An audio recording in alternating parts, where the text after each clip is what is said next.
Hello, my fellow Narnians, and welcome back to Narnia Lore. First and foremost, I want to thank you all so much. We have finally hit 100 subscribers. Thank you all so much. This is, I seriously never thought we'd be here right now. So today is a bit of a special episode to honor 100 subscribers, and that is my theory on how the professor actually helped to free Narnia in The Lion, the Witch, and the Wardrobe. So as we know, the professor in The Lion, the Witch, and the Wardrobe was actually Diggory Kirke, one of the main heroes in The Magician's Nephew.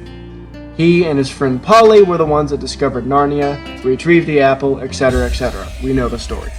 Diggory also went on later to build the wardrobe that the Pevensies would later pass through and discover Narnia for themselves. The professor knew that Narnia was in need. He knew that the White Witch was still at large and something had to be done about it. And as far as we know, Diggory never went to Narnia again after The Magician's Nephew.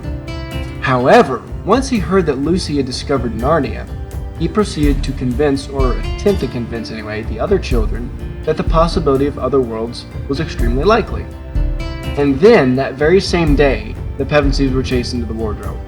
Now, I know in the movie it was the day after, but in the book, it was actually the same day that Peter and Susan had talked to him about Lucy.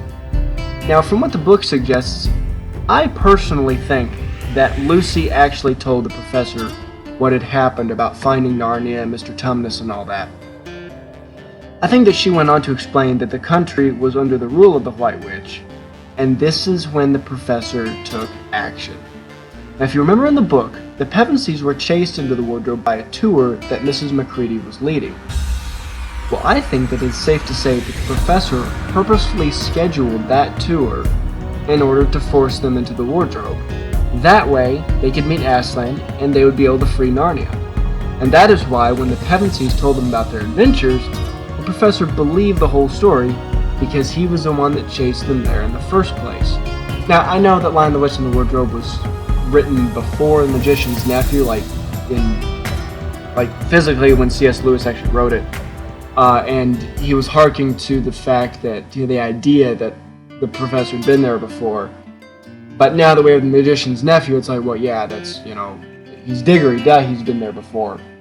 That the whole statement at the end of Lion, the Witch, and the Wardrobe really doesn't hold as much weight, at least I think it doesn't hold as much weight as it did before Magician's Nephew was written. Or if you haven't read Magician's Nephew, whatever. But I think that this is very, very plausible, and that he actually purposely scheduled that tour to force them into the wardrobe. So, what do you guys think? Do you think this is a plausible theory that the professor might have done this? I think that he would have, because if he found out that Narnia was under siege of the White Witch, I think he would want to do something about it. So, there's always that possibility. So anyway, thank you all so much for watching, and once again, thank you all so much for 100 subscribers, and I look forward to many more of you coming to join our Narnia family. So, until next time, my fellow Narnians, this has been Narnia Lore.